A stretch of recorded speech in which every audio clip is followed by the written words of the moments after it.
जलवायु संकट की मार में बचपन, भारत को भविष्य बचाने की जरूरत। भारत में जलवायु परिवर्तन अब केवल पर्यावरण का नहीं, बल्कि समाज और अर्थव्यवस्था का भी संकट बन चुका है।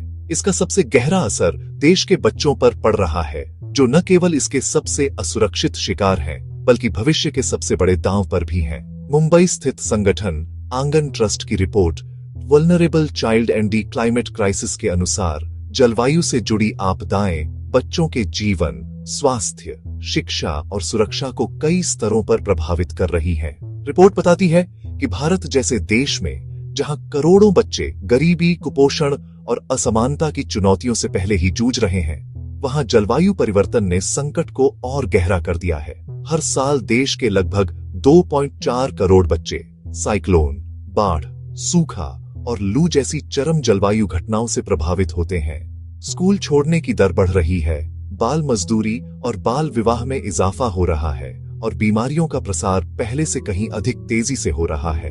रिपोर्ट चेतावनी देती है कि यदि बच्चों के स्वास्थ्य, पोषण, शिक्षा और सुरक्षा में तुरंत तथा ठोस निवेश नहीं किया गया, तो यह संकट देश की अर्थव्यवस्था को भी झकझोर देगा।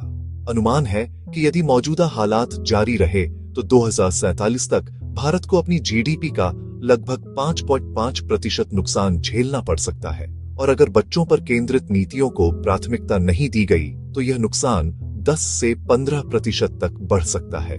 महाराष्ट्र उन 6 सबसे अधिक जलवायु प्रभावित राज्यों में शामिल है, जिनमें बिहार, उत्तर प्रदेश, कर्नाटक, असम और राजस्थान के नाम भी हैं।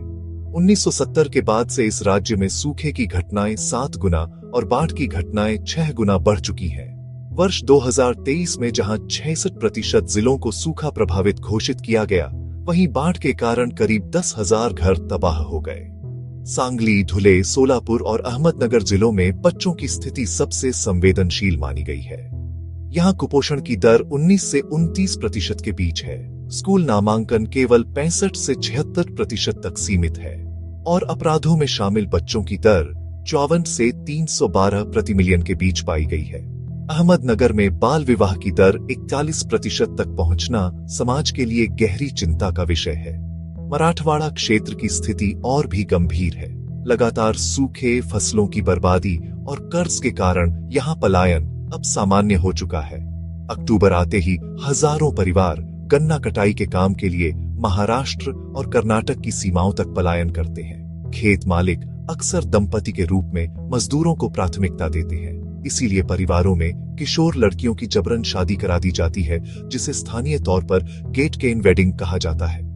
राष्ट्रीय परिवार स्वास्थ्य सर्वे NFHS 5 के आंकड़े बताते हैं कि मराठवाड़ा में 43% महिलाएं 18 वर्ष से पहले विवाह कर लेती हैं, जबकि बीड, जालना और परभनी जिलों में यह दर 45 से 51% तक पहुंच चुकी है। किशोरावस्था में गर्भधारण के मामले भी राष्ट्रीय औसत से कहीं ज्यादा है। प्रवासी किशोरियों को अत्यधिक गर्मी, लंबे कार्य घंटे, खराब स्वच्छता और यौन शोषण जैसी स्थितियों से गुजरना पड़ता है, जिससे उनकी सुरक्षा और स्वास्थ्य दोनों पर खतरा मंडराता है। आंगन ट्रस्ट की रिपोर्ट में सरकार को सुझाव दिया गया है कि बच्चों को जलवायु नीति के केंद्र में रखा जाए और इस संकट को केवल पर्यावरणीय नजरिए से नहीं, बल्कि सामाजिक सुरक्षा और मानव विकास के दृष्टिकोण से देखा जाए।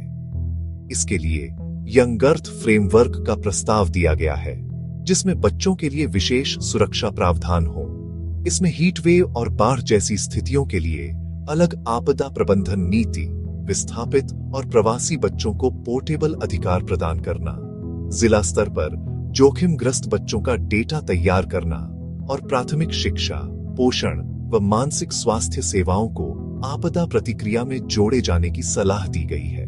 साथ ही चीनी, कपड़ा और निर्माण जैसी उद्योगों में आपूर्ति श्रृंखला के ऑडिट अनिवार्य करने पर भी जोर दिया गया है, ताकि बाल मजदूरी को पूरी तरह खत्म किया जा सके। रिपोर्ट यह भी सुझाती है कि जलवायु वित्त पोर्टफोलियो का कम से कम 5% हिस्सा बच्चों की अनुकूलन परियोजनाओं के लिए आरक्षित किया जाए और स्थानीय नेतृत्व वाली पहलुओं को प्राथमिकता दी जाए। महाराष्ट्र जैसी राज्य सरकारों को अपने राहत कोड में ऐसे प्रावधान करने की आवश्यकता है, जिससे प्रत्येक प्राकृतिक आपदा या मानसूनी विफलता की स्थिति में बच्चों के लिए सुरक्षा कवच स्वचालित रूप से सक्रिय हो जाए।